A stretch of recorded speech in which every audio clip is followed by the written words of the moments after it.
Welcome back to the channel and welcome back to another edition of the Spurs Chat Podcast. In this edition, we'll be previewing the Tottenham Hotspur v Luton game back in Premier League action on Saturday at the Tottenham Hotspur Stadium, 3 p.m. kickoff. Mickey van der Ven is expected to be back in the starting 11 and Luton Town have 10 first-team players out. Of course, Spurs are in 5th. Luton Town are just above the relegation zone right now in 17th. Now, before I get started and before I introduce our very special guest this evening, I would just like to say a big personal thank you to every single viewer, subscriber and listener to this channel and this podcast. We were the #1 football podcast in South Korea, Belgium and Hong Kong in the past week. So thank you so much for all of your incredible support. Now, we do have 3 very special guests and, of course, returning guests, channel regulars. First up, we've got Becky Day back with us. Becky, how are you? Hello, Chris. It's nice to do a Thursday, particularly when most of us have got tomorrow off as well with the Easter break. So yeah, as usual, there's always something to talk about. You know, there's never a day where there's nothing to talk about. So we've, even in the last hour, got things that we can shoehorn into the show. But yeah, thanks for having me back. Well, we thought we would just be talking about the Luton game, but as you said, Becky, there is always news, there is always dramas, always something going on concerning Tottenham Hotspur Football Club. We will get into it all. Joining us all the way from Northern Ireland is Gareth McGuinness. Gareth, how are you? All good, Chris. All good. Looking forward to the show. Looking forward to talking Spurs. And looking forward to the weekend, as Becky says, Easter break. So delighted to be off for a few days and going to enjoy the football after the international break anyway. And also back with us is Melvin, all the way from Malta. Melvin, how are you? I'm well, Chris. I'm doing well. You know, I'm looking forward to having football again. The international break is a bit boring and can't wait to talk about Spurs again. Absolutely. Well, glad to have you here, Melvin. Well, in the last hour or so, as Becky said, Tottenham Hotspur Football Club put out the following short announcement. Due to planned industrial action and substantial travel disruption across the rail network, scheduled to take place on Monday, the 8th of April, our home Premier League fixture against Nottingham Forest have now been brought forward to Sunday, the 7th of April, 6 p.m. kickoff. Of course, the game was meant to take place on Monday, the 8th of April. Gareth, I'm going to come straight to you on this because, of course, as I mentioned, you live in Northern Ireland. A lot of planning goes into you coming across for games. You have tickets for this game. You have hotels booked. You have flights booked. What does this mean to you, this change? So late on. Well, it's really unfortunate, obviously. From a financial point of view, it's going to affect a lot of fans and a lot to be said. Not from a selfish point of view, there's going to be a lot of fans more affected than I am if they're traveling from different parts of Europe. It could be different parts of the world, Asia, America. You just don't know who could be going to a game. The Premier League's so popular worldwide.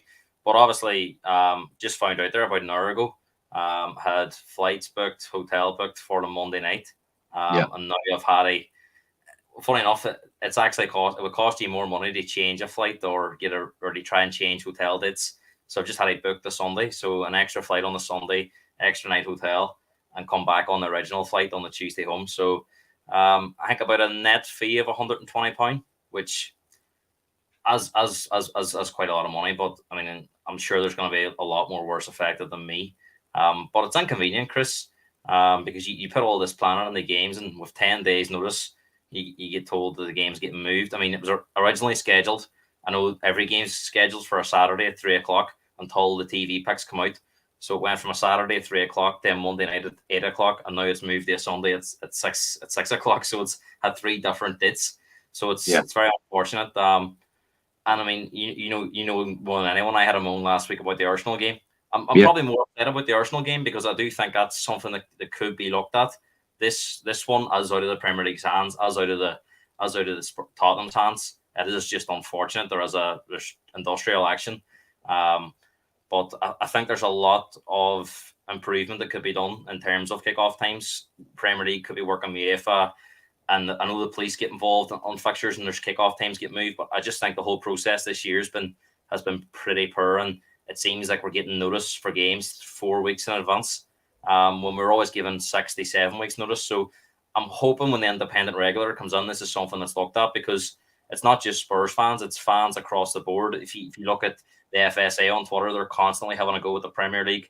Tottenham Hotspur Supporters Trust have had their say, as have ours. So it's definitely something that needs improved going on. I know fans in London have it a bit easier, like they can accommodate for games, but Premier League's worldwide, Chris. And if you go to a game, there's loads of different cultures and loads of different people at a game from all over the world, and they're spending a hell of a lot of money, and at the end of the day, they should be thought about too. So I don't want to rant on about it because I want to be positive, because I've enjoyed the season, but it is something that definitely needs addressing moving forward. Gareth, you've also got issues for the Arsenal game, haven't you? Because you've got flights and hotels booked, and we still don't know whether it's going to be on the Sunday or the Saturday. This is the issue. So I've decided to swap for the Nottingham Forest game, and I've had issues with this one. So yeah, it's about all over the show. But I mean, you only look at Melvin from Malta. He was speaking. Maybe his dad was looking at one of them games. So I'm still lucky that I'm in Ireland and it's an easier fix than ours.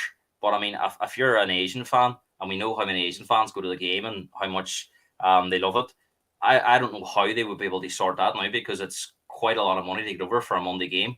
So I'm not sure how they would go about getting their ticket for a Sunday. So I can only imagine that a lot of fans will lose the money they've paid on travel expenses, hotels, flights, and they'll just have to sell their tickets on. I would imagine that the ticket exchange will be rammed now with a lot of fans that maybe can't go to the game because it's just too much money to change their plans. So from as much as I'm annoyed about it, I'm very fortunate that I'm in a position that I'm not too far away from England. They change it, and it's not going to cost me an arm and a leg. But it's definitely something that we need addressing moving forward, Chris, because it seems like every week now it's not just us. I remember there was a Burnley-Luton game changed in January due to a team being involved in an FA Cup replay, and their game was changed from a Friday to a Monday for 9 nights, from 9 days' notice. So again, it's happening not just with Spurs, across the board. It definitely needs. I'm sure when the independent regulator comes on, a lot of these games will be given. You'll be getting more notice, because from what I understand, this is obviously a different situation with the industrial strike. But the reason that a lot of these games are held back and it's last minute selections is the TV want the best games on, especially this time of the year. They want to wait to see. And unfortunately, they are controlling the Premier League because they're the ones pumping all the money in. They're the broadcasters paying out all this extra money to get they secure their deals. Sky, for example, have done the biggest record deal for the next 5 years. And that is why there's so much money in the Premier League, is because of the likes of Sky. You look at the other leagues around the world, they're not as well off as the Premier League teams. So it's a catch-22 for the Premier League, but it's definitely something that the independent regulator will be looking at when it comes on. Darren writes here, I'm a season ticket holder who travels from Newark in Nottingham to every home game. Of course, Becky, we know that you live in Chester and you come down every single home game to watch Tottenham. How has this news in the last hour or so affected you? Well, it's like Gareth just said then. We wait until the TV picks are made and then we arrange travel if necessary. So, those of you that know me, I take Jack, and Jack has other things. He's a very sporty kid. He plays basketball, he plays football, and I kind of sort of say to him, do you want to come to this game? Do you want to go to that game? And then the game gets changed, and it's like, oh, you can come on the Sunday now. Like, for example, his basketball match has been cancelled, so he's come to Luton. He wasn't coming to Luton. Anyway, so we waited for the TV to be picked up. We finished for Easter today, so we've got 2 weeks off, and that Monday is like in the middle for us. So we're like, right, we'll book the hotel, we'll stay over on the Monday night, go down Monday morning.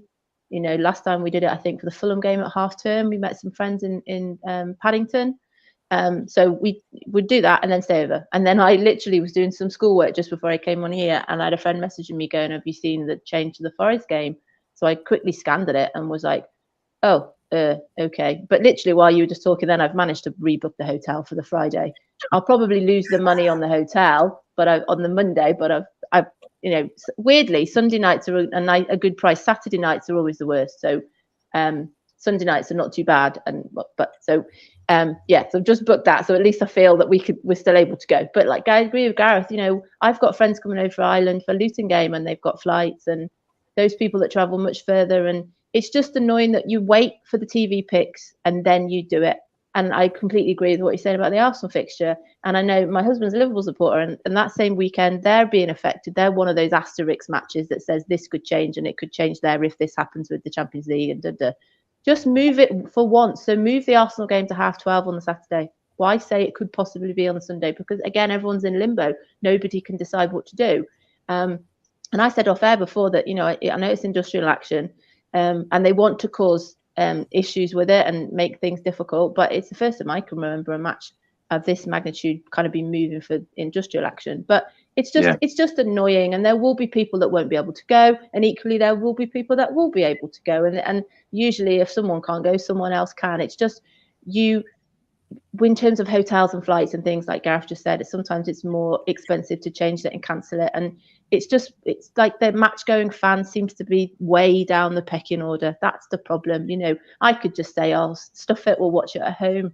And we want to be there. It was a game we were looking forward to. And that's the thing that's tricky, is that you just want to, I said off air, I think I'm quite a positive supporter, but it does kind of, you've got the issue with these senior set concessions with the season tickets. And there's these certain things that you just keep being kind of tested, and you're thinking, it's almost like we have just become a CRN number, and it's not. We don't want to be. We want to be there. We want to support the team. And yeah, 6 o'clock on a Sunday is a funny old fixture, but unfortunately, it is what it is. And I'm just fortunate that I can shove things around, but I know some people won't be able to.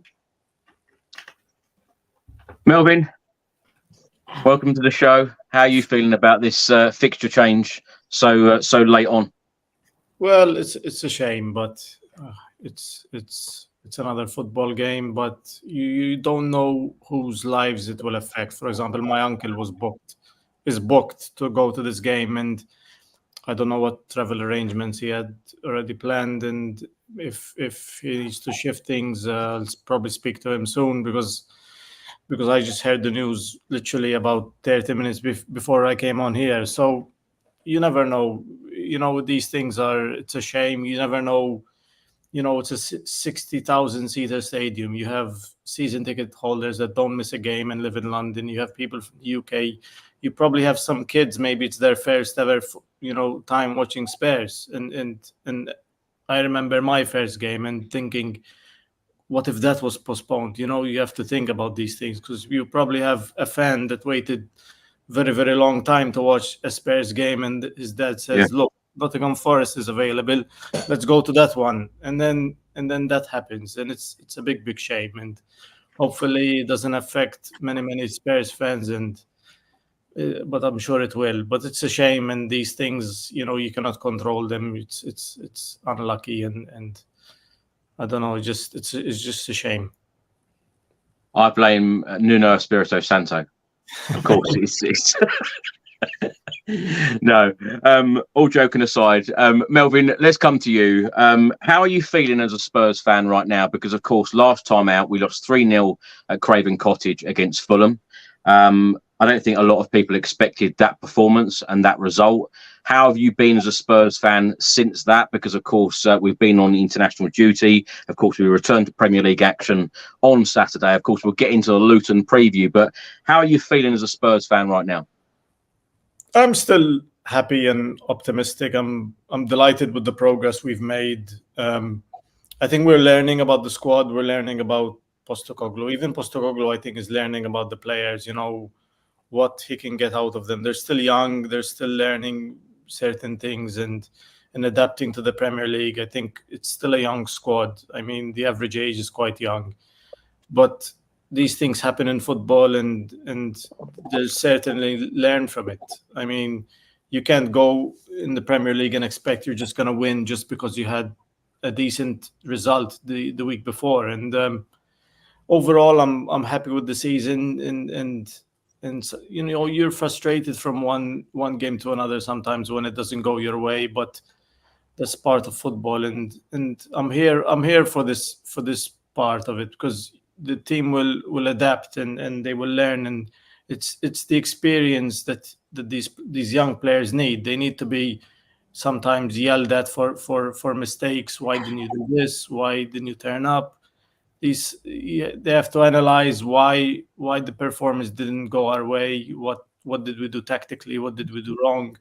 if it was something we could have changed. It's these things. I'm happy that they're happening this season because there's a lot of hope and exciting possibilities for next season. So in a way, I don't mind it if they happen this season, because you think of other teams that went through the same process. They struggled the first season and they drop silly points, but then they learn from it and they grow, and you identify these things in a season where most Spurs fans wrote it off. A lot of Spurs fans said, we won't finish 6th, we won't finish 7th. Some pundits said we're in a relegation battle, and so when these things happen, yes, it's disappointing, but in a way, Melvin, can I ask though, were you surprised by that level of performance against Fulham? Because I get all of the positivity. I feel very positive about Spurs this season, but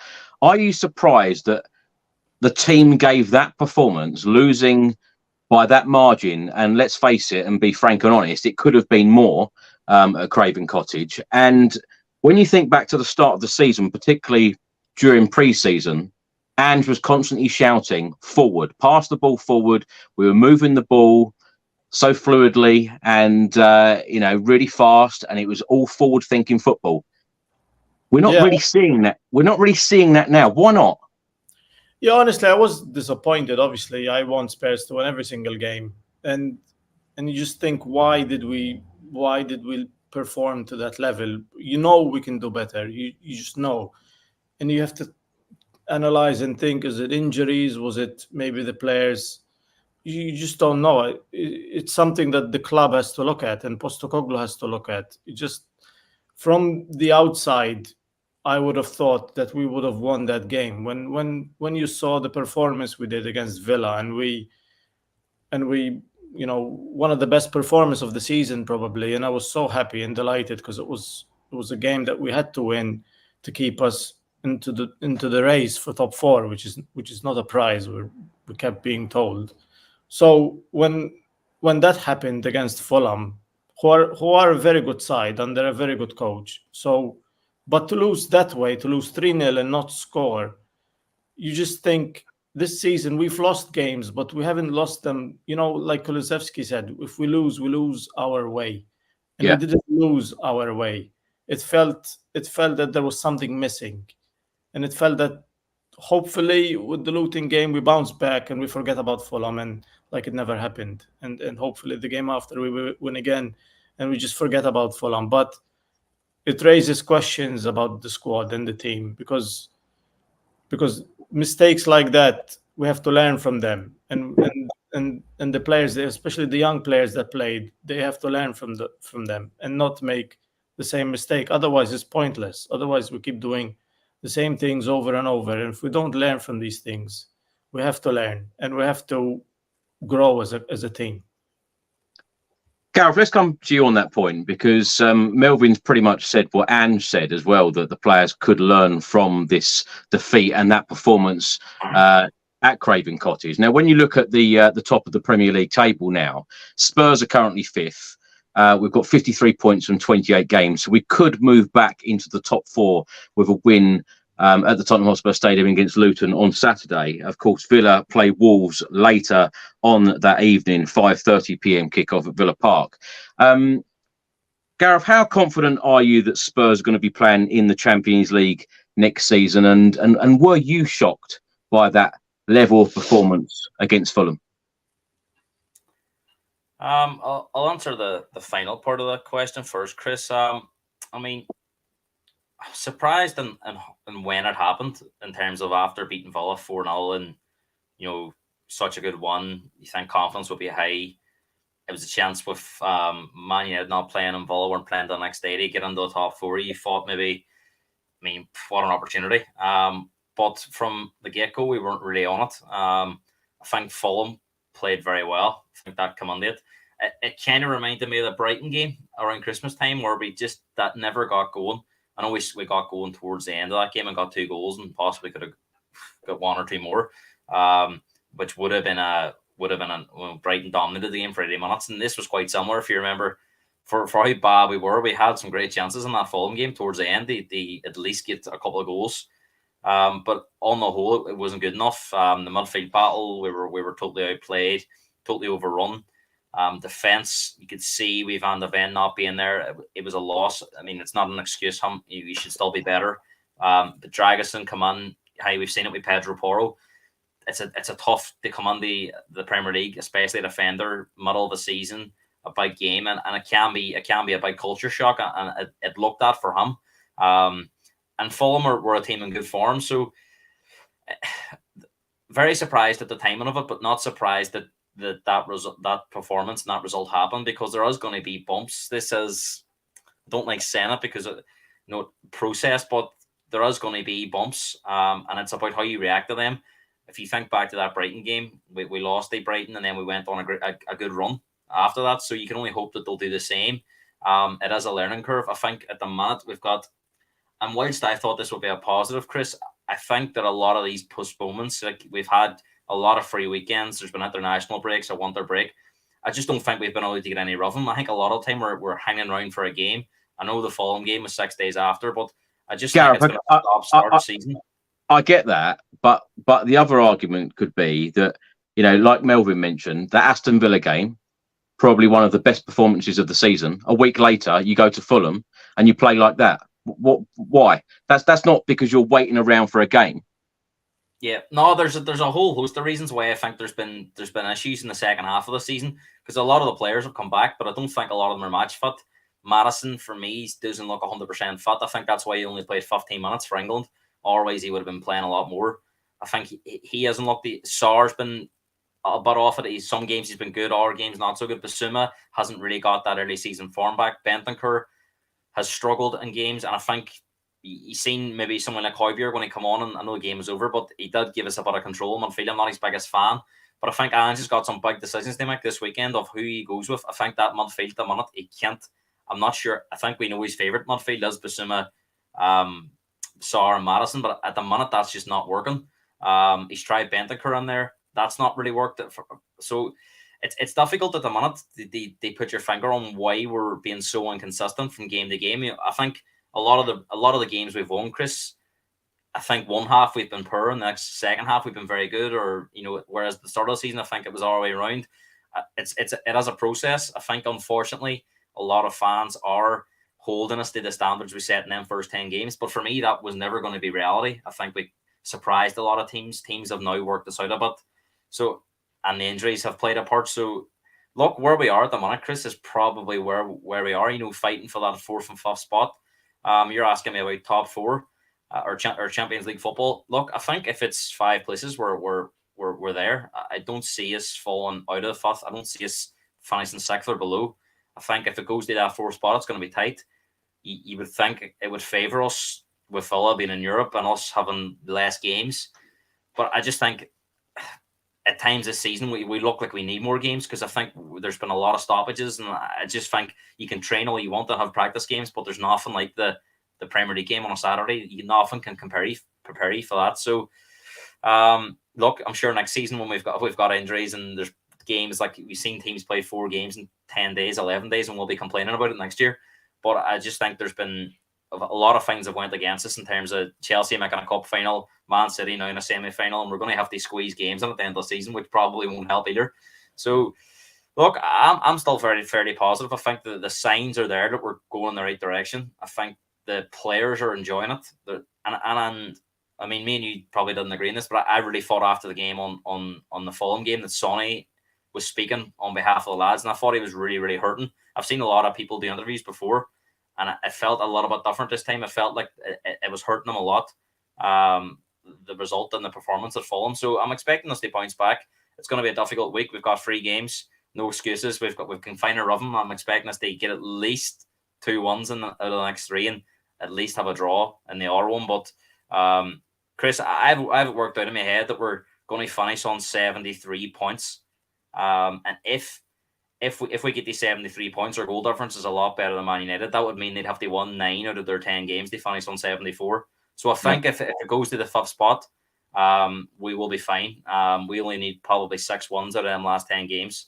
So if it goes to one spot, Chris, that's where it's going to get tricky, because we are probably going to have to win 7, maybe 8 of them games to make sure we're the team that finishes 4th. So lots to play for, but I'm fairly positive, and I think we will get to that 4th spot. I've said that from kind of all season, and even when we've been on a bad run or in Christmas time and people were questioning, I still says we'll finish 4th. So I think we are the 4th best team in the league at the moment, and I'm hopefully at the end of the season that shows. Well, of course, 10 games to go in this Premier League season. And I don't think anyone would ever disagree with you, Gareth, that Heung-min Son was hurting after that defeat, particularly how we played. And I thought that he dealt with that interview extremely well. Becky, I'm not going to ask you about the Fulham game, because I think that you've spoken about it enough. You, Craig, Jamie and Ricky spoke for almost 2 hours after that Fulham game. So thank you so much for your input. What I did want to ask you, Becky, about that particular performance and result, do you think it's going to turn into a positive that Postecoglou can now say, we don't ever want to be doing that again, and somehow it can be a positive moving forward? Yeah, I think so. Well, Gareth was just talking then. I was trying to think of games where we'd bounce back, like he talked then about Brighton. I remember the game after West Ham. Didn't we have Newcastle and that up to the point maybe at Villa? The Newcastle game at that point was probably the best game we'd had. Or as I said, like Gareth said, half of a game. Yeah, I think I agree with a lot of what he said there. I think sometimes when there is a bit of a gap, it is almost kind of, you just want to get on with it. I say all the time when we've got lots of fixtures, if you have a bad result, you can quickly turn it around. And I do think sometimes we kind of linger on results. But yeah, I'm hoping for a reaction. Luton, I've written down in my kind of like bits of notes for today's game is that they always score, but they always concede. And, thinking back to games where they've scored 89, 90-minute equalisers, and they were 2-0 up against 2-0 down against Villa and came back, and they were 3-0 up, weren't they, against Bournemouth and lost 3-4. They're always entertaining games, Luton. But I think we've got to, if we're talking about Europe, whether it be 5th Champions League or 5th Europa League, surely we've got a squad, even with injuries and international break and travelling and jet lag and all that. Surely we've got a team good enough to beat Luton, and that's no disrespect to Luton. I think if we're worrying about Luton at home at 3:00 kickoff on a Saturday, then we probably don't deserve to be in Europe. And I think I heard a few people saying a similar thing when we played Palace.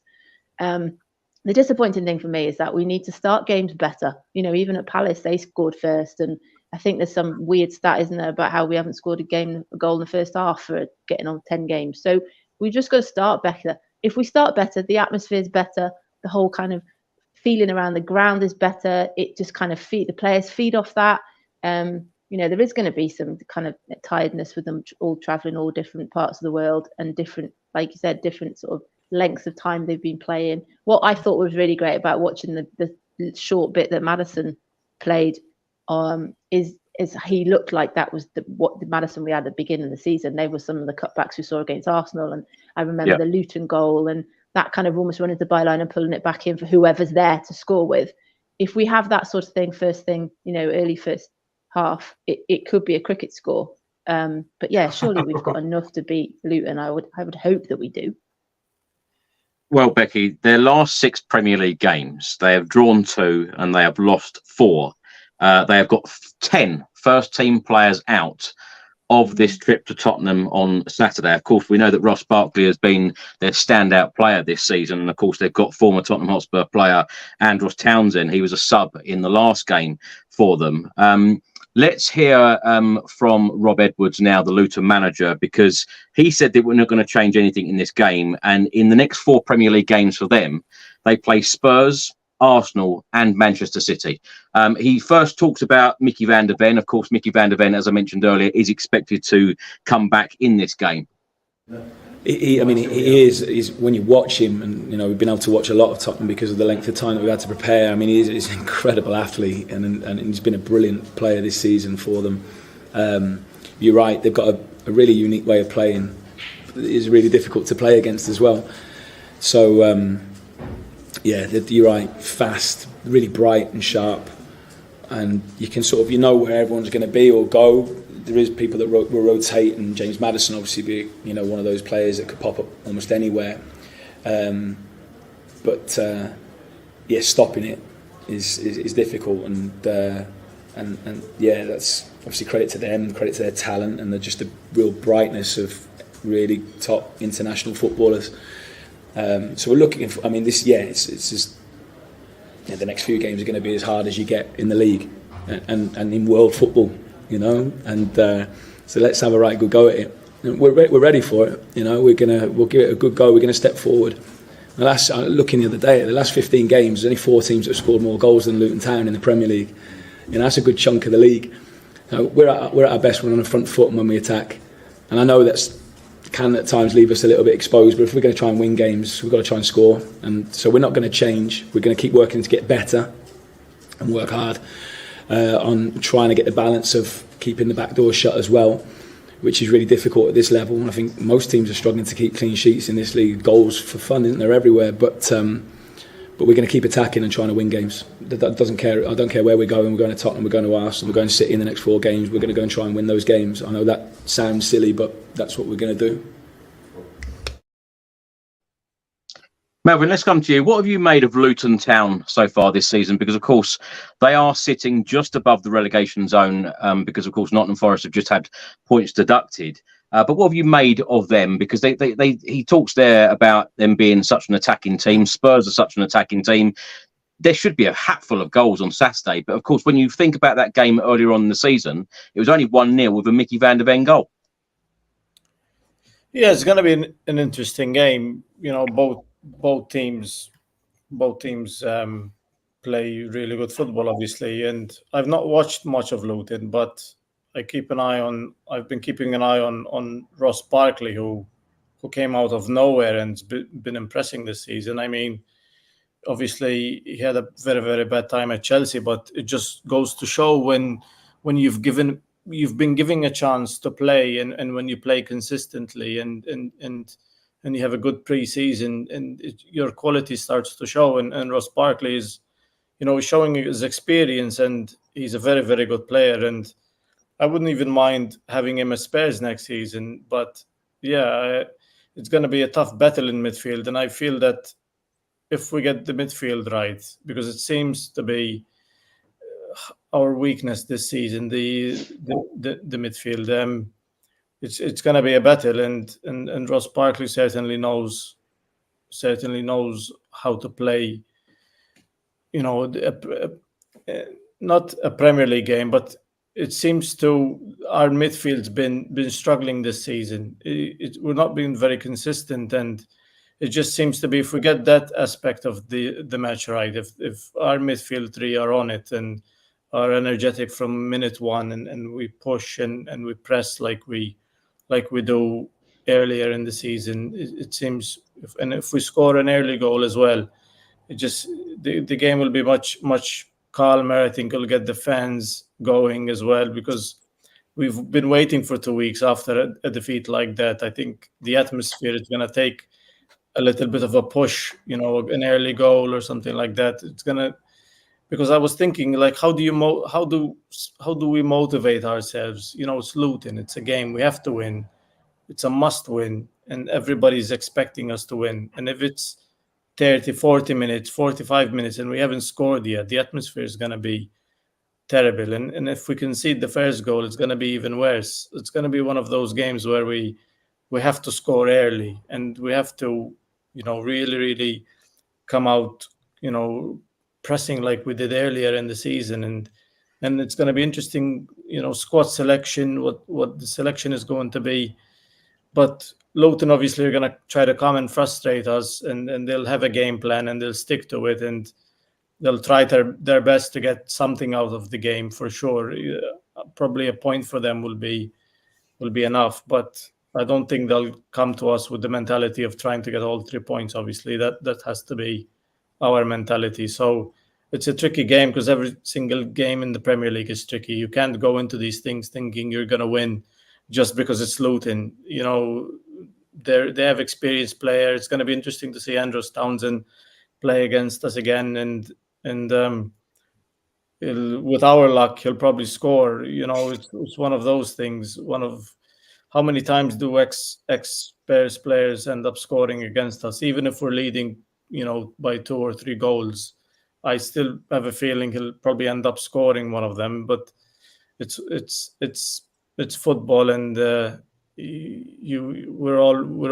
we've seen many of these things happen. Gareth, let's come to you. Melvin talks about team selection there and talks about the midfield, and I'm it was definitely a topic for everyone, every Spurs fan after that Fulham game. Now, this was the team that Ange put out against Fulham at Craven Cottage. Vicario in goal, and then Porro, Romero, Drăgușin, Udogi, Basuma, Sarr, Kulusevski, Maddison, Johnson, and Son. Now, of course, Ange used all 5 subs in that game. Bentancur, Højbjerg and Werner all coming on in the 66th minute. Richarlison coming on 10 minutes from time. Lo Celso coming on 3 minutes from the end of the game. It's very difficult this season, isn't it? Particularly in the last couple of months, to try and predict the starting 11 under Postecoglou. What do you think he's going to go with in this Luton game on Saturday? It's got a lot of tough decisions to make, because does he stick with his sort of tried and trusted and let them away with the Fulham game and say, look, that was a one-off or whatever, and stick. But I've got a feeling he's going to twist and change it up quite dramatically. I think the back 4 will be the same, only Van de Ven will come on for Drăgușin if he's fit. Well, we're hearing he's back in training, but he may not be rushed. But I have a feeling he'll bring him on. So I think Van de Ven comes on at the back. Personally, this is what I would do. I just think we need to try something a bit different. I would like to see Højbjerg come on and then let him sit in front of the back 4, because I think we're getting overrun. We're committing a lot of players forward, which I love, but I think we're getting exposed. And as much as Luton are saying they're going to play attacking football, they will know the teams that have had success against Spurs this season have been teams that have had us in the break and played on behind us. I can't see Luton coming at us. So I think they're going to wait for their opportunities and try and hit us on the break. So I'd like to see Højbjerg come on, and I'd really like to let the shackles off in, and I would bring Lo Celso on. I think if he, based on his early season form, he's had injuries, but I think when he's been fit this year, he's been good. And I would play him and Maddison, almost like 2 attacking 8s, and let Højbjerg kind of sit on behind them and just don't cross in front of the ball. Just you stay in there, watch the game, and snuff out any danger on behind. Because I think Basuma recently is just too many mistakes, sloppy. And the abilities there with Basuma, I just think he's far too casual at times. And it's almost like a bit of a stroll. So I think Højbjerg coming on, I like his comments during the week. He's not down tools this year when he's played. He's come on and he's not played a lot of football, but he's come on and made an impact, especially as a sub. So I think it's time to give him an opportunity. And I would play him, and I would like Lo Celso and Maddison. They sort of play as 2 attacking 8s. And then if Richarlison was fit, now we're hearing he won't be, I would have played him up front as a striker. So I would go with Johnson on the right, Werner on the left, and Son through the middle. I would give Kulusevski a break. I think too many performances recently, just too predictable, slowing us down. And I think we could do with pace and getting the ball into the box and Son making them runs. So I think at times, as talented as Kulusevski is, and I do like him, I think we need to try something different as well. So I go with Johnson back on the right. I think Johnson's better off the right. I think he's more comfortable on the right. Werner on the left and Son through the middle. Now, I know that's probably not the team that's going to be picked, but I would just like to see something different. I think Luton, like Becky says, I'm pretty confident whatever team we put out will probably win. But I think we could really do be putting 4 or 5 goals past the team at home. Get the fans, especially an early goal. Too many games this year. We've been sitting at half-time 1-0 down or 0-0. Yes, we've had a lot of the ball. We've had a lot of possession, but not created enough. So I think we're going to dominate this Luton team possession-wise, but it's where we can convert it, create enough chances and score enough goals. So I'd like us just let the shackles go off. And, if we play that team, I'm not saying we could beat Luton 6-0. And I would still, if that was a team that played, I would still make changes for West Ham, because West Ham's obviously a different type of game. You'd be a bit more cautious, a bit more physical on there. You'd probably bring the likes of Sarr back in for a game like that. But I just like us to do that, Chris. So you've got plenty of creativity with Maddison and Lo Celso. And I think another thing that's happening as well, when Maddison's been playing recently, teams are sort of marking him out of the game, and we've got no one else in midfield that can sort of create an opening. And Lo Celso's like that. So I definitely think it would help Maddison if he come onto a team, and Højbjerg gives you that bit more protection and a bit more safe as well in possession. I think sometimes Basuma can be a bit loose. So Be interesting to see some difficult decisions they make. I mean, I don't think anyone will be able to predict the team for Saturday, because I do think he will make some changes. Becky, what do you think Postecoglou will do? Because, of course, Richarlison's now back. Will Sonny carry on playing through the middle? And, of course, Timo Werner, since coming in from in January, he's used to starting games. Bentancur, when fit and available, he's used to starting games. What do you think Postecoglou will do on Saturday? Yeah, I think it's very difficult. Like I said, I think sometimes it takes into consideration how long they've travelled and when they get back to training and things like that as well. It's really tricky, because just reading the comments here as well, people are saying about, when we struggled against Sheffield United, and we did struggle against Luton in the home game. I know we had 10 men for a whole half, but it wasn't as easy and free-flowing as maybe we expected. And I think I agree with what's been said so far, is that maybe we disrespected Fulham a little bit, and we did feel we just turned up and we would get a result. So there needs to be a kind of an attitude change. I don't know. I just think he likes Kulusevski, and I think after Kulusevski coming out with that letter to the fans saying about the things that he says, and he talked about speaking about Ange, didn't he, this week when he was captain for Sweden. So I can see him starting Kulusevski and Johnson coming on and being a kind of impact player like that. I think Richarlison possibly won't make it. He may make the bench, so I think Sonny probably will still be through the middle. But in terms of the midfield, it's really interesting hearing that about Højbjerg, because I think we're right. Even when Maddison and Bentancur have played together, it's not quite worked. I know he's saying himself he's getting himself back to fitness, and then this week we hear that he's got a broken toe as well. But I do really, it hasn't quite worked. And I reading the comments, people saying about Basuma being slightly off the pace, and maybe Højbjerg is an option to have then two players moving further forward. But who those players are, it may be still Sarr. I think if Van der Ven, it's a tricky one for Van der Ven as well, because just again reading the comments there about how much he's trained this week.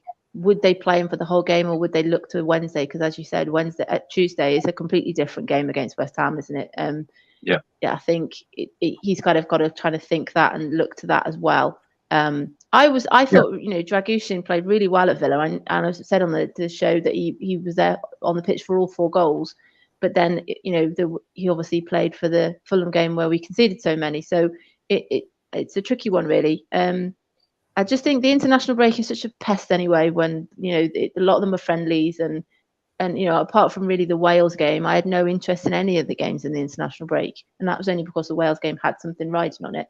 The players have come back today, maybe yesterday, so how much is Ange going to be able to change, if he is going to change multiple personnel? So maybe for that reason he does keep it with the same team that started against Fulham, but there needs to be a reaction, whoever does play. Becky, do you think that Postecoglou will possibly go with Van der Ven for one of the games, Drăgușin for one of the games? And also this week, Drăgușin's agent has been talking yet again and said that he's putting in 3 hours extra every single day, 2 in the gym, 1 on the pitch. Is that a good thing? Because even his agent come out and said it's like him doing 2 full-time jobs. Yeah, I heard him saying that. It's like he's got a job, a real job. But it reminded me of when they say about Kane used to be the last one off the training pitch. And I remember when Porro was saying that he was really trying to kind of train last year to kind of beef up because of the difference in the pace in the Premier League. And I know Hill is always in the gym, isn't he, trying to kind of beef up as well. So I don't necessarily see it as a bad thing as long as it doesn't bring on injuries. But yeah, I certainly think when Romero's fit, Romero is the constant, and then Drăgușin and Van der Ven will be switched in when they're both fit. It's just deciding which one for which, really. Would Van der Ven be better with maybe the kind of more toxic atmosphere on Tuesday? And that's because, Drăgușin is still so new to the Premier League. I know Mickey is as well, but it feels like he's been in so long already. He's got a little bit more international experience as well. So, yeah, it's a tricky one. But it's a great problem to have. We have got a little bit more strength in depth now at last. Drăgușin's agent loves an interview, doesn't he? He loves talking to the media. Yeah. I'm sure there's a lot more to come as well. Melvin, let's come to you. I just wanted to ask you the question. Do you think that Richarlison will come back into the starting 11 on Saturday? And if so, will Son then go back out to the left? A little bit of a player focus here on Richarlison. So far this season in the Premier League, 62% shot accuracy, 10 goals in 23 matches, 3 assists. He started... shots 58, 10 goals, and the XG 8.8. What have you made of Richarlison so far this season? Because interestingly, in the last week or so, when I went to the Legends Nights, Aurelio Gomez and Sandro both said expect more from Richarlison. There is a lot more to come from him. Of course, he has had links away to Saudi, but he's done well at Spurs this season so far. He's spoken about, a lot of personal struggles. He's spoken out about mental health again this week. But what have you made of Richarlison on the pitch, Melvin, this season? Yeah, I mean, in the period where Son was away, he stepped up with the goals, and he's been playing well, and we've missed him in the last couple of games. I mean, definitely for Fulham, we missed him. We missed his aerial threat, his pressing. He wins the ball. He works hard, and he's been scoring goals as well, which is at the end of the day, it's his job as well. So.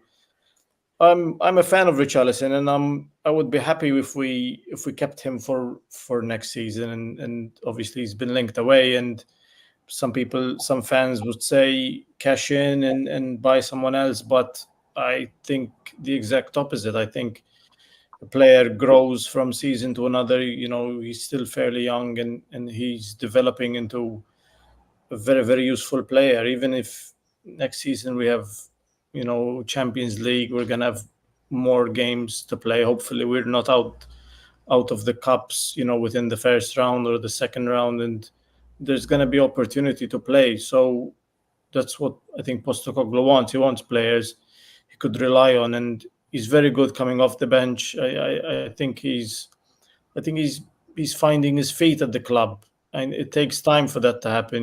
Just takes time to settle. We're a different club than Everton, and he's had his struggles, on and off the pitch. He's had injuries. He had an operation, and this season he looked better. I mean, last season when you saw him on the pitch, you felt something wasn't right. You felt that this player, something is wrong, and you could see it. When he was subbed off, he was disappointed when he didn't score. It was like the end of the world.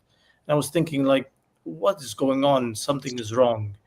And now, you hear about the issues he was going through, his struggles, and you start to think, it makes a little bit more sense now because he was going through all of that, and it was difficult for him to perform, So I'm happy to have Richarlison in the squad. I'm a huge fan of his, like I've said in previous podcasts, and I think he's a good striker, and I think he's still developing, finding his feet, and in the Postecoglou system, with when we're playing at our best, I think he's really effective. I just think when we press and we have that energy, and I just think he makes us better in a way, and I think we've missed him in these last couple of games where he hasn't played. And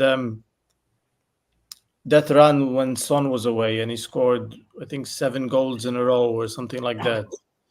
I think we need to go back and in a way analyze and see what we did there, because what we did there, we need to go back to it because it was working, and we need to obviously find a way to get him fit again and playing. I heard online on Twitter, I don't know if it's been confirmed, but he might be injured again.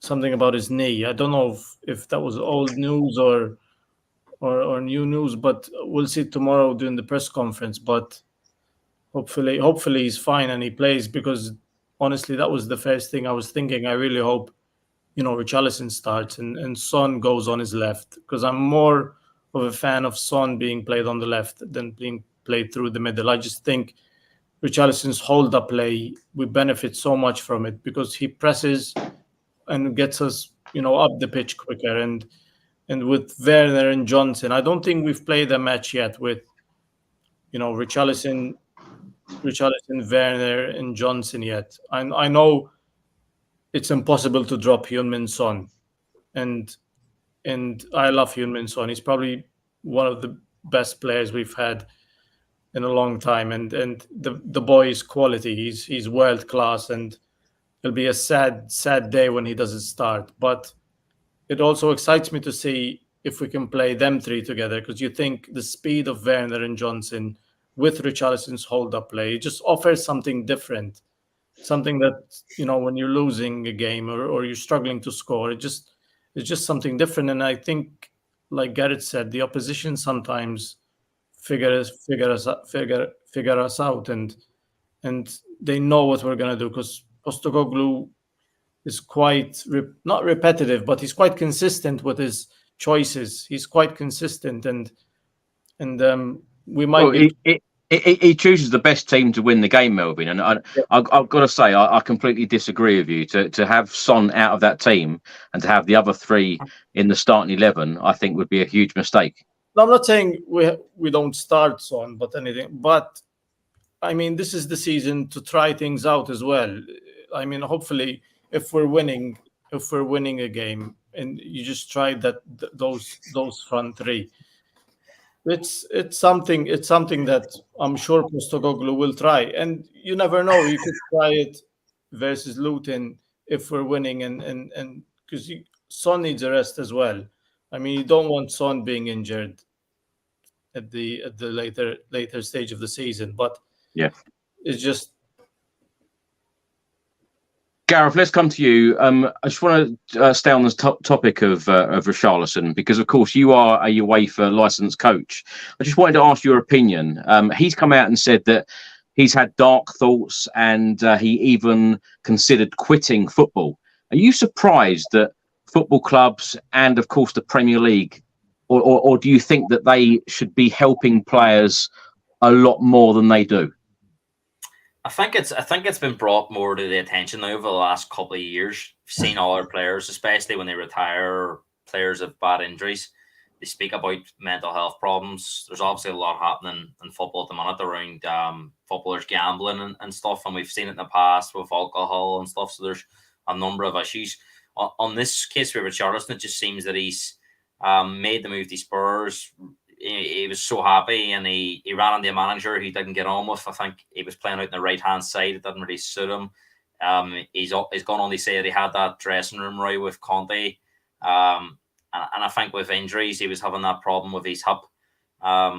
So, I mean, I think there's a whole host of things that added the Richarlison, having these mental health issues. And actually, as you say about quitting, he also went further and says that he considered as well his own life at times. So quite disturbing thoughts. But yeah. I think this isn't the first time we've heard this. I think quite recently there's been a number of issues at clubs. So from my knowledge, I do understand there is a lot more happening behind the scenes at clubs across all levels, especially at the professional level. They get counselling. I think if you remember, I don't know if anybody's watched the Sunderland Till I Die documentary, but there was a player there, Johnny Williams, he was a Welsh player. He went to see a counsellor, and it was filmed during the documentary. So it is happening a lot more frequently now, where players are having troubles on and off the pitch, and they're getting the support they need. But I mean, sometimes the best support, Chris, is family as well and stuff. So I'm not sure Richarlison. I would imagine a lot of his family's back in Brazil as well, so that's probably not been easy for him. But I think I agree with Melvin in terms of Richarlison this season has looked a different player. As last season, you could see he wasn't happy. He was carrying that injury, but I think as well that the way the team was playing, where he was playing, I think a lot of Spurs players last year weren't enjoying it. I think that's a total difference to this year. I think a lot of the players are enjoying it. There seems to be a lot more of a unity at the club, within the team and the club in general. And Ange has been a massive part of that. So personally, I would have, if Richarlison was fit tomorrow, 100%, I would have him on the team. But from what I hear, it won't be on the team. He'll make the bench at best. So if you can get him fit for Tuesday, Chris, he comes into the team. I think West Ham's going to be quite physical, so I think it's a game that will suit him. I think we could probably get away with not having him on Saturday, but I'll be disappointed if he's not available for Tuesday, because I think that's a game that will really suit him. You think about that Everton game, similar type of style of play, Everton and West Ham. I know West Ham have a lot more points, but they're quite direct, counter-attack. And that's the type of game Richarlison shone on this season against Everton. So I think he'd be perfect for the West Ham game, but all in all, Chris, it's just good that he's getting the help he needs. I think the fact he's speaking out about it now tells you that he's past the worst of it and he's back on the right track. I think just unfortunately he's had a few niggles recently and that's maybe affecting him. But I think this season has been a positive for him. And I think if he was fit for most of it, he would have had a lot more than 10 goals because that run of form he was on was, he was, as you say, the XG was 8.8. So he was actually scoring above his XG. If you think about some of the chances he was missing at the start of the season, if he had been in that kind of form, he would have a lot more goals. And I think he would have scored a lot more goals recently as well. And I even think like the one against Fulham too, he gave us a bit of a threat, even though the game was over at 3-0. But again, things were happening around him. And he is very much a penalty box player. And if you have players like Johnson and Werner who like to get to the byline and cross it in, Richarlison's more suited to the striker role than Son probably. But I mean, Son's been excellent this season, and I agree with you, Chris. I think dropping Son would be Ange Postecoglou's biggest. I get what Melvin's saying. Maybe do it if you're 2 or 3 up on Saturday and you want to bring Son off to rest him. But I think you have to start your captain. I think and especially your top goal scorer, if you drop Son, that could cause a whole dressing room rough because he is quite popular as well. So there's options there, Chris, and we're going to need the squad over the next 10 games because, as I say, there's rescheduled games to be put in there, Chelsea and Man City towards the end. So we're going to have quite a bunch finish. I think we're going to end up playing Liverpool, Burnley, Sheffield United, Man City and Chelsea all in May. So we're going to have 5 games, I think, in May. So that's going to be quite difficult to navigate, and especially some of the names there like Liverpool, Chelsea and Man City, some of the stronger teams. So it'll be interesting to see how Ange works it because there is, as much as I'm enjoying it under Ange, Chris, there is that one part of me that says we do need to find a different way of playing sometimes because we are quite predictable, But I think that is down to some of the personnel we have too. I think, I spoke about Kulusevski earlier. He's always going to come on that left foot, doesn't he? So, I mean, I'm not sure how much Ange can work with him on that. I think that would be a whole different show, Gareth. Can Ange change the way, or will he change the way that we play? Give me a short answer. I think he will learn. I think he will learn that in the Premier League, teams catch on much quicker than in Scotland, and there has to be games you adapt and find other ways to win. So, although we have won a lot of games this year, there's been games like Fulham, like Brighton, where the opposition, Wolves twice, have just sussed us out, and they knew exactly before a ball was kicked how to stop it, and we couldn't really react. So that is where we have to improve next season and for the final 10 games of this season. Becky, let's come to you. Now, the match officials for the game on Saturday at Tottenham Hotspur Stadium against Luton. Jared Gillett will be the referee. His assistants will be Darren Cann and Neil Davis. Fourth official, James Linnington. VAR, Michael Salisbury, and assistant VAR, James Manwaring. I'd also like to just say that the halftime guest at the Tottenham Hotspur Stadium is channel regular Richard Whitehead, MBE. So do, if you are in the stadium, do listen to him. And also, Becky, turn your back on 65. Now, there's a new X page called Save Our Seniors. Of course, it is all to do with ticketing prices, asking that everyone turns their backs to the pitch on 65 minutes for 1 minute. They are on X and on Facebook, Save Our Senior 66. Becky, just very quickly, your thoughts on this and the ticket increase, and of course Spurs taking away the senior prices. Yeah, it's not ideal. I think to be fair to the club, in terms of season ticket increases, there hasn't been one. I think we had a 1.5% increase, didn't we? And we knew when they raised the One Hotspur and One Hotspur membership match day tickets last year that it was only going to be inevitable that the season tickets would come this season. What I don't really agree with is the concessions for the seniors, really is.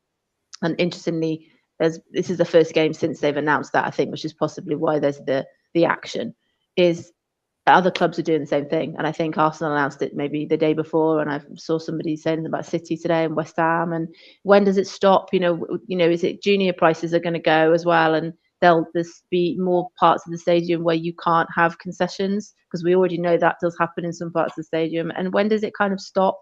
And like I said at the top of the show, your kind of loyalty is just stretched and they are the people who would arguably supported Spurs the longest, and they're the ones that are being hit. And I just think, like, reading the comments while everyone's talking about, and reading X now about different changes to fixtures, and like I said, it affects some people, it's fine for other people, it's not. It leaves a bit of a sour taste, I think, when you've got those people that, they've supported a club when we were, in a different stadium and times were different, and it just doesn't. It's not great in terms of the actual response to doing it. I think it could be something that could have an impact. It's not a televised game, so I think with it not being a 3 o'clock televised game, it's certainly in the UK how much impact that will have. But as we saw with the banner that was shown at the Fulham game, somebody will take a photograph of it and somebody will share it, and that will give it some kind of leverage. But yeah, I think I'm behind the principle of it. I think it's just, again, it's Spurs have kind of,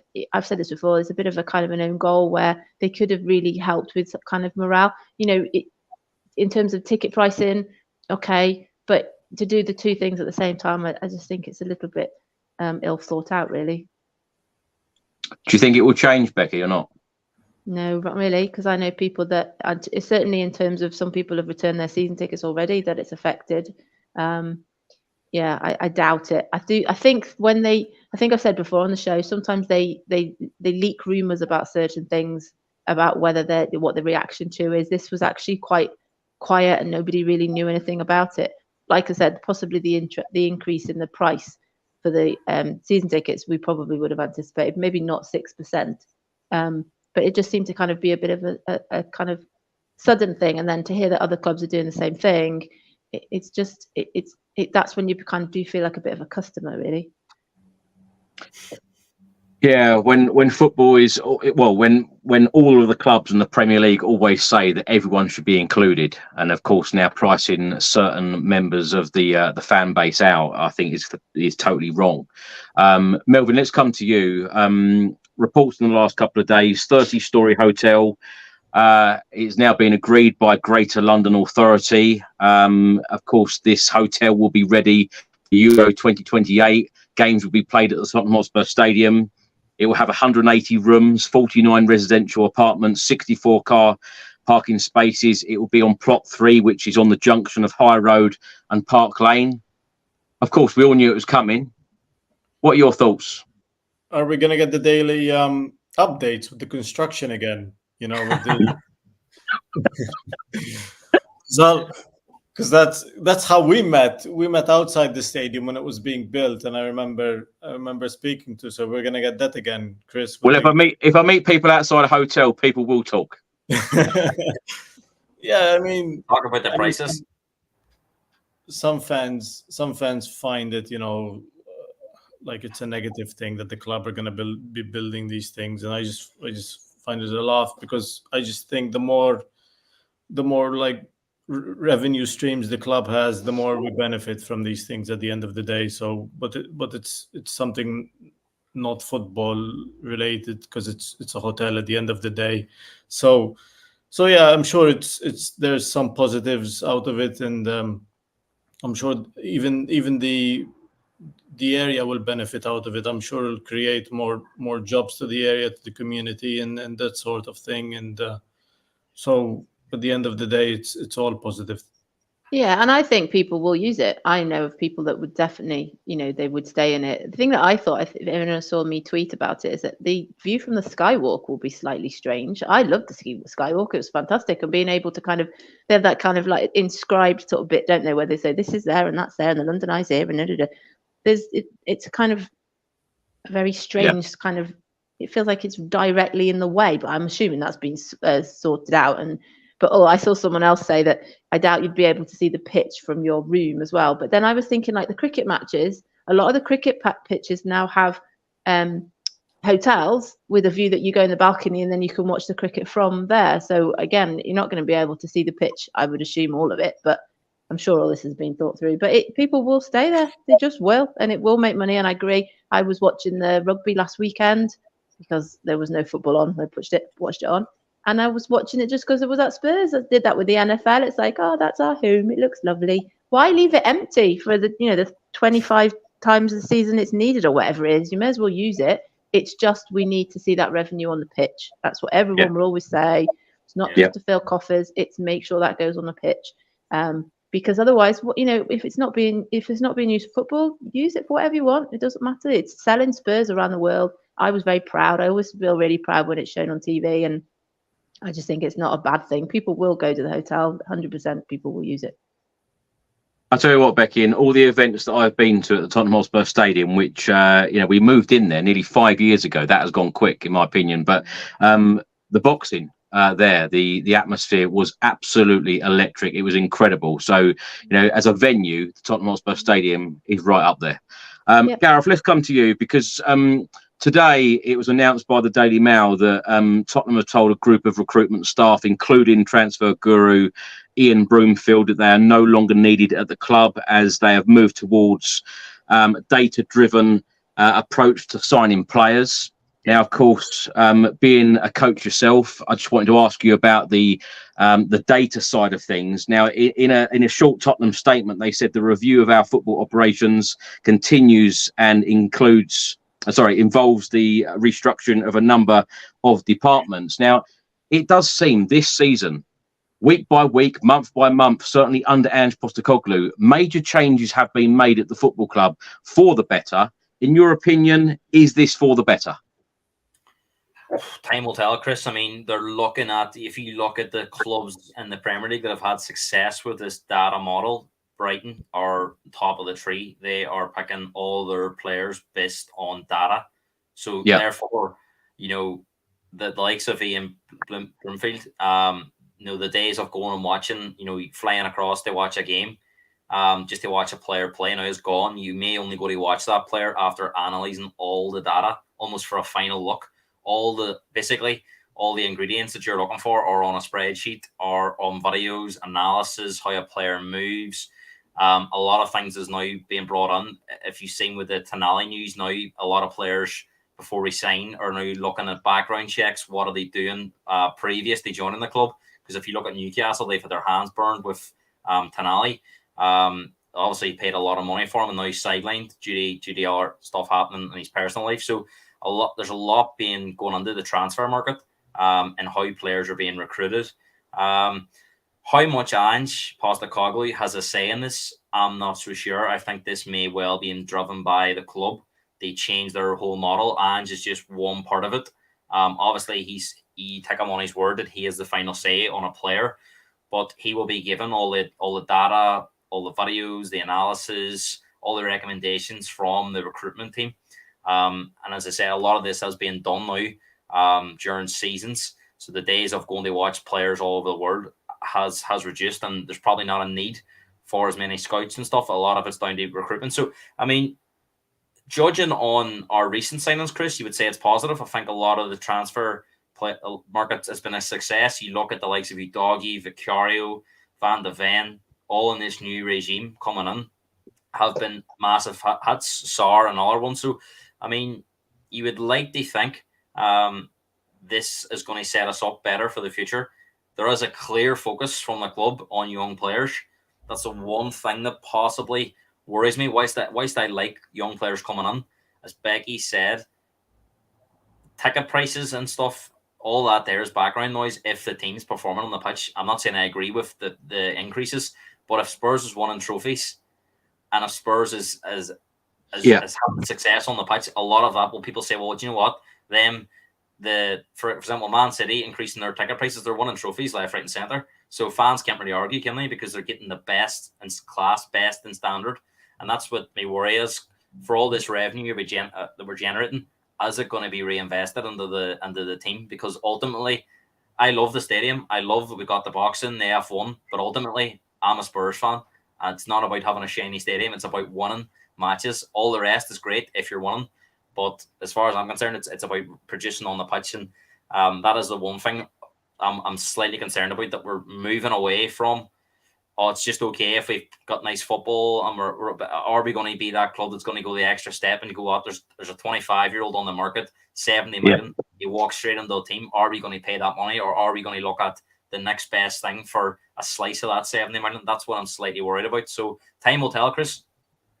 That was exactly my next question. Becky, let's come to you on this, because I had Fabrizio Romano on the channel last night, And it's funny because I've said this so often. The last world-class player, world-class at the time of purchasing them, in my opinion, that Spurs signed was Jurgen Klinsmann back in 1994. Now, I asked Fabrizio Romano, this coming summer window, are we going to be signing up-and-coming players for the future, or are we going to be signing household names? His reply was solid players. Now, when you have the data guys now, is it all about planning for the future? Is it all about bringing in young stars for the future? Or do you think that Spurs will be going to spend money? Because you yourself, Becky, 5 minutes ago said it's about, spending that revenue that is coming into the club on the pitch. Is that going to happen in your opinion? I think I've said this before on the show. I think the Ndombele thing has put them off for a long time, and even arguably Richarlison, and maybe Johnson, they were high fees for players that some would argue certainly Ndombele haven't really been as they should have been, and I think that is still in the back of their mind. I think even we think about the Harry Kane money that was sold, arguably Vicario, Van der Ven, Udogie, Maddison, were they all bought with that money? So this idea that they are just going to go, we'll have that for that amount of money. It's always made up of a collective amount, isn't it? And I do agree with the fact that I think the mentality of the player is also taken into consideration as well as the data. That's why often we hear a lot of them speaking this season, and the sort of things they say we really kind of resonate with, because their mentality and their attitude to being at Spurs is so good. And maybe we've not had that before. So yeah, I don't think so. But reading, I saw about that, and people were saying today, is it going to be a household name? But then people like Eze are household names. And it depends on what you deem a household name. So sometimes they are completely unknown, and sometimes they're not. And I think it's just got to be. It seems to be a better approach now. I think it's great again to hear that. Hopefully, if we are going to sign 4 players, we are going to do it early. They announced this week, didn't they, or maybe last week, about the Newcastle fixture, and we've had the Bayern Munich friendly being announced in August. But I just think, want to get things done, get things sorted. Then they have that time with Ange. And I've said about Werner as well. I do think we should keep Werner. I think for the price that he is and the experience he's got in Europe. And also if he has the summer, and the pre-season as well, I think that will help. So, no, I'm not anticipating a kind of massively well-known, really expensive sort of player. I just think it needs to be the right player for the right fit. And I've said before on here as well that a lot of the players we seem to buy seem to be flexible in their positions that they can play. So I think they look at that as well. But yeah, there have been some, I think if we have a household name, like I said, Eze, I'm just reading in there about, Maddison, obviously, there will be some, but I don't think it's necessarily, and there's a lot of mention about Grealish.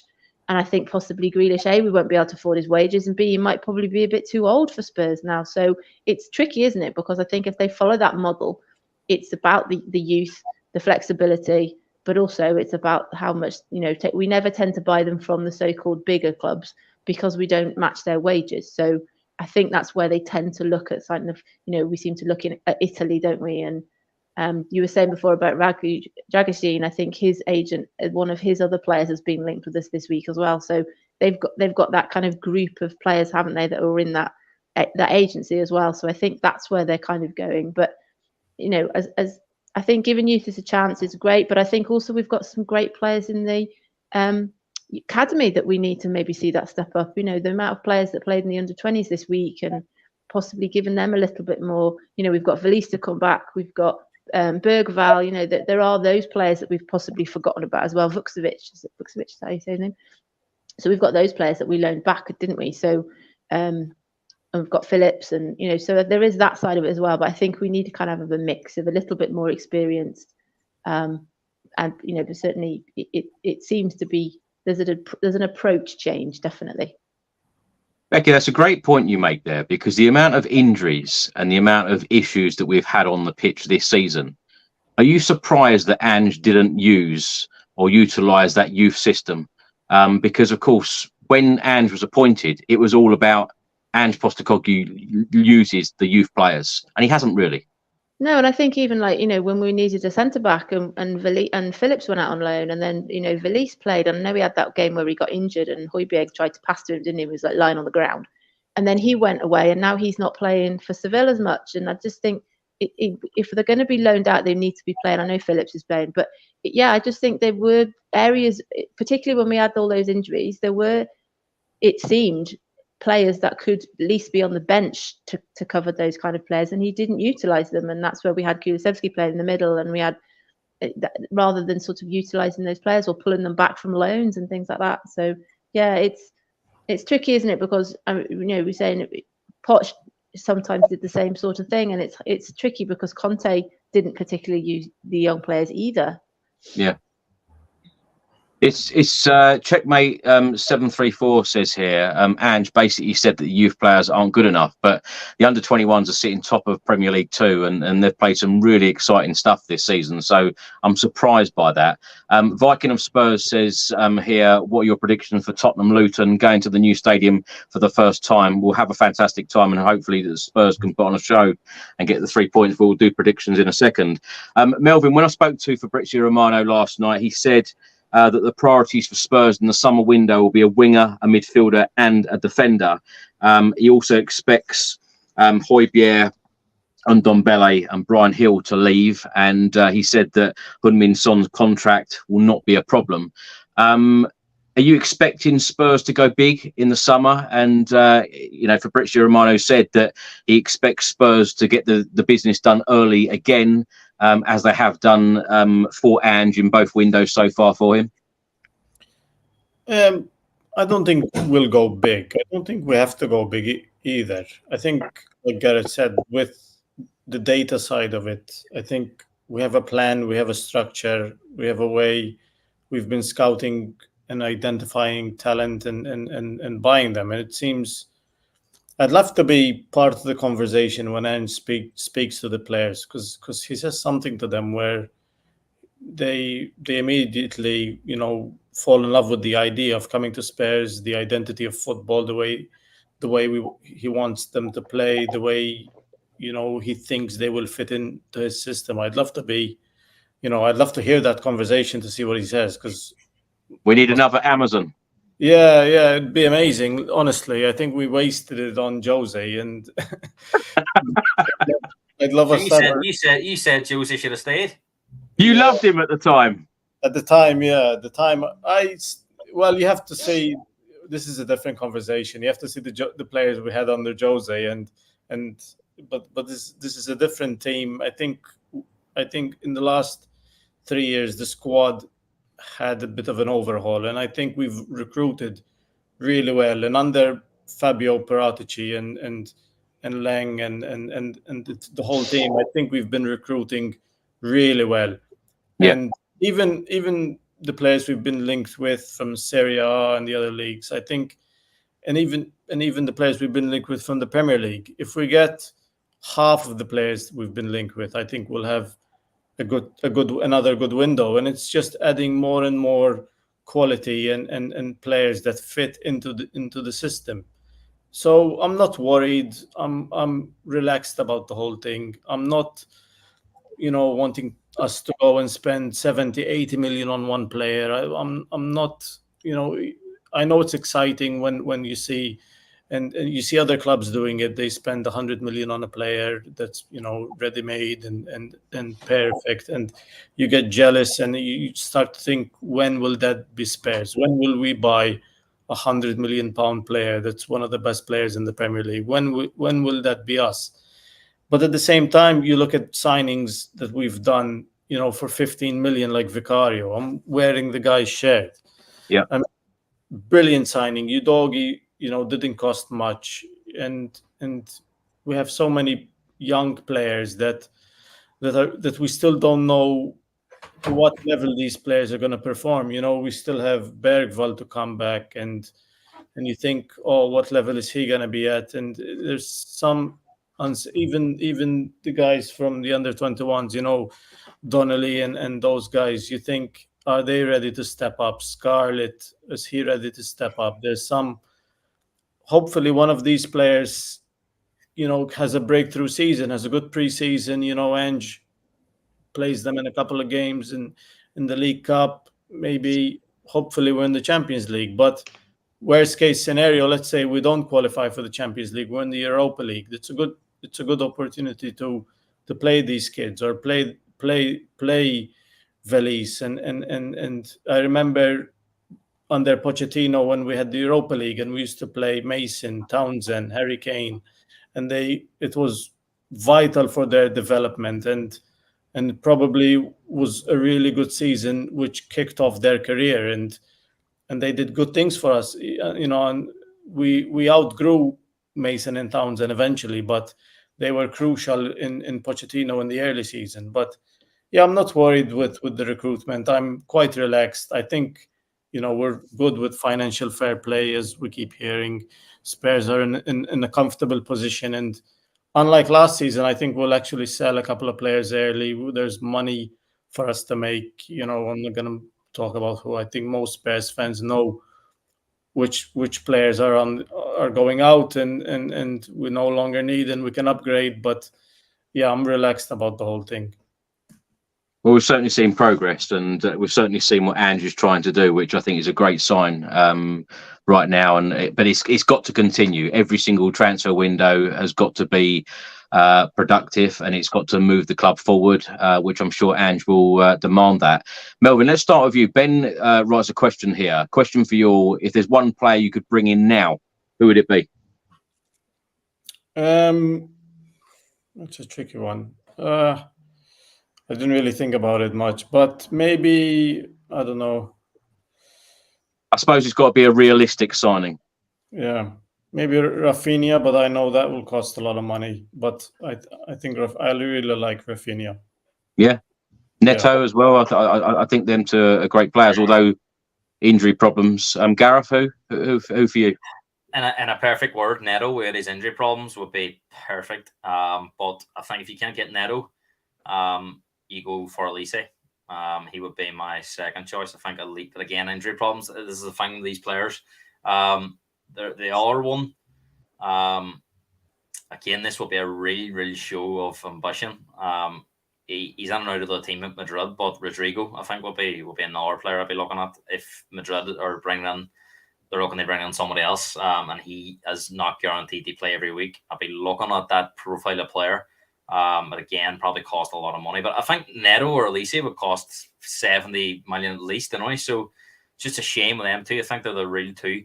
But Rafinha seems more gettable because I think Barcelona have to sell.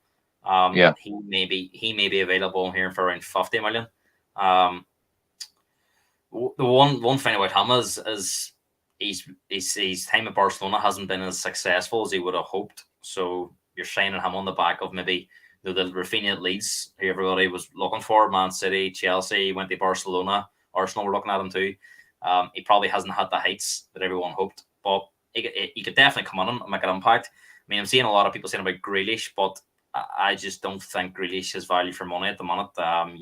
Man City will be looking near that 70-80 million for him. Plus, he plays off the left. I think we're well stocked there. I think it needs to be a left-footed player on that right side. They come in. I think that's where we're really stuck because I think Son will play off the left if he's fit anyway. So I don't really see how another player coming in like a Grealish. Where does he play? And this is the thing. So one of them two, Chris, in a perfect word, if our scouting team could suss out what's happening with Neto and Elise's injuries and sort it out, then any one of them two, I would be jumping up. I mean, and that's what Becky says about what is a household name. A signing like that, maybe not world class, but they're still they've got proven Premier League experience. Another one, but it would be very difficult to get him, would be Kudus at West Ham. I think Kudus is very, very good. But we were linked with him for a long time as well. Yeah, West Ham won't want to sell to us, and they only signed him last summer, so I think they signed him for 45 million. So they'll probably want near double that. So again, it will be a lot of money. But there's going to be a market, I think, with Liverpool. Salah's possibly moving on, so they're going to be looking for a similar type of player, a left footer on that right side. So there's going to be competition, Chris, and I'm hearing Arsenal are looking for someone to come on and help Saka on that side. So I think that whereas last season it was the number 6 position, I think that left footer on the right side could be the inflated market this summer. Everybody's going to be looking for that kind of magical player in the final third that can win you a game. Eze would certainly be another great signing. I know you mentioned him earlier, Becky. We were linked with him a long time ago for £15 million we could have had him, but it looks like he will probably be off to Manchester City. But interestingly, at the Spurs Palace game a couple of weeks ago, his whole family had a box at the Tottenham Hotspur Stadium. I know you're shaking your head, Becky, but yeah, or nodding, sorry. I saw it. A lot of people, the kind of Korean fans, were like tweeting it. They were having like little chat, and obviously there was the Burberry shoot, wasn't there, where they ended up sitting next to each other. Yeah. But I think, listen to what you're just saying, and I think Forest need to sell players as well. So Gibbs White keeps getting mentioned a lot, doesn't he? So I think in typical Spurs style, we probably will pick up teams that are desperate to sell players. I think that's why Neto keeps getting mentioned. But I remember when we were linked with Ferguson for Brighton. I think it'd be wonderful. I know you're saying about Grealish. I think it'd be fantastic, but I can see him going back to Villa. The Ferguson one's interesting because obviously there's a lot of talk about him over in Ireland, Ferguson being the next big thing, but he struggled really since that. He had a bit of an injury, but he struggled there. He missed a penalty during the international break, and we're hearing that it's going to cost 120 million. I'm not sure any club's going to go near that, so I think for the time being he signed a new contract, he stays at Brighton, but hopefully from an Irish perspective Ferguson goes from strength to strength. Right, let's get score predictions. Becky, let's start with you. Tottenham Hotspur v Luton Town on Saturday. What's the score for you? Well, as I said before, they score. They always concede. I think we always concede. I think it'll be, if on a good wind, it'll be like 4-1. But I'll take a kind of 3-1. But I do think we will. I do think we'll win quite convincingly. I'm actually going to go for a professional 2-0 win. I know it sounds boring, but I think we're going to keep a clean sheet, and I think that Sonny will probably score both goals. But let's face it, 3 points would be 3 points. Back in the top four, even if it is for an hour or two, if Villa do beat Wolves. But you never know. Wolves have played some decent football, certainly against us this season. So hopefully they can do us a favour Saturday.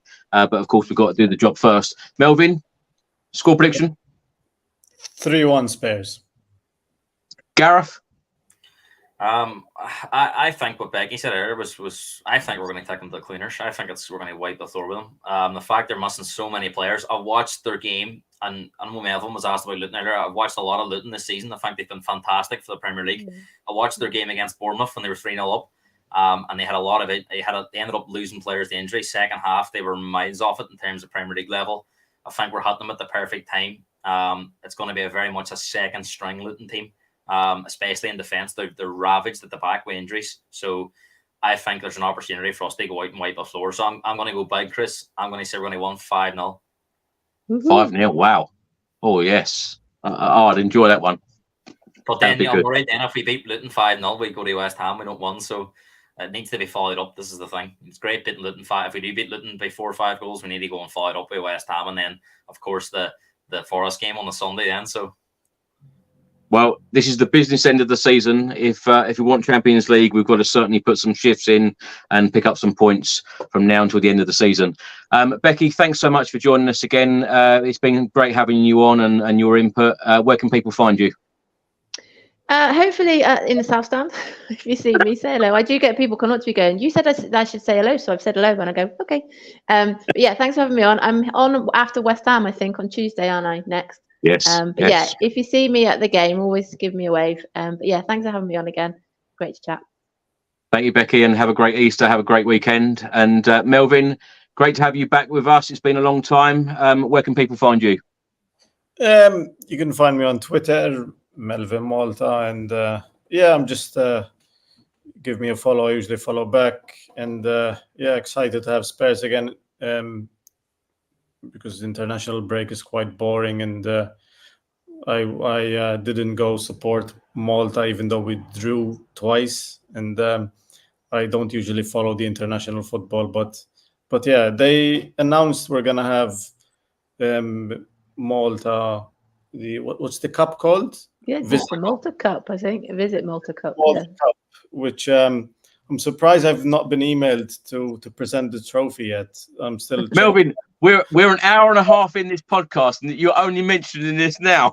I was waiting for you to bring it up, but I I thought I'd mention it in the end. But yeah, I was quite confused by it all. Why I thought when I seen Visit, it was on Malta, and then I read. Yeah, it was and me. I was quite confused. I was thinking we could all go out and meet Melvin in Malta for the game, but obviously it's at Spurs Stadium, so. yeah, I think I think people have seen him tweeting, I'm on holiday, thankfully. I think it'd be a very strange fixture to be at and to see Harry there. And yeah, I'm quite glad I don't have to make the decision to go. Becky, you've mentioned it. What if you were in the stadium, what reaction would you give to Harry Kane and Eric Dyer? Oh, they would be cheered. I really don't think there would be anything else, and it's not. It's usually those fixtures are friendly and they're family games. I can still think to the Shakhtar game. I've said this on here that I was like, is he going to leave? No, he looks like he's going to stay. Do you think he's going to stay? No, he's going to leave. And it was just like that all afternoon.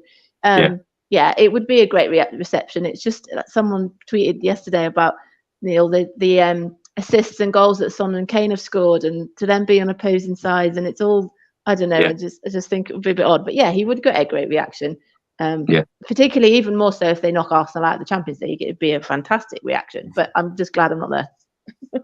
Yeah, and Gareth, thanks so much for joining us again. Great input from you as usual. And where can people find you? You can find me at Gareth Hot Spurs on Twitter. Always positive, never moaning about anything. But Chris might see a different, might have evidence to prove against that and messages, but usually very positive on Twitter, especially this season with the way we're playing. Also, you can find me on YouTube at 12th Man Podcast. I had an Arsenal fan on last night speaking about the Man City game, so it was great to share my Thursday night with you Spurs fans, because listening to these Arsenal fans at the moment in time, I'm hoping they get a humbling on Sunday by Man City and then Bayern Munich. And as regards to Kane, if I was at that stadium, I mean, that man would get the biggest cheer of the day from me. I mean, Spurs could beat Bayern Munich, and I would cheer Harry Kane going around the pitch at the end, clapping the fans even louder, because for me, what he did for this club, I'm not sure I'll ever see in my lifetime a player like him at the club, because of the connection he had being a Spurs man too. So you only wish Harry well, and I will be looking for a Bayern Munich top with Harry Kane in the back end for the Arsenal 2 games. So I'm shameless. I'm supporting Harry Kane and Bayern Munich on those two Tuesday nights.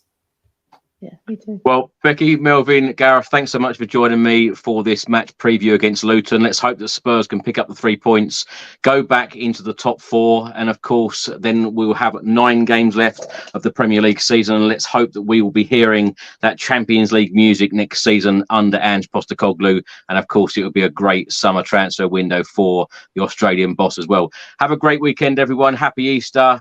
And until the next time, come on, you Spurs. Hey.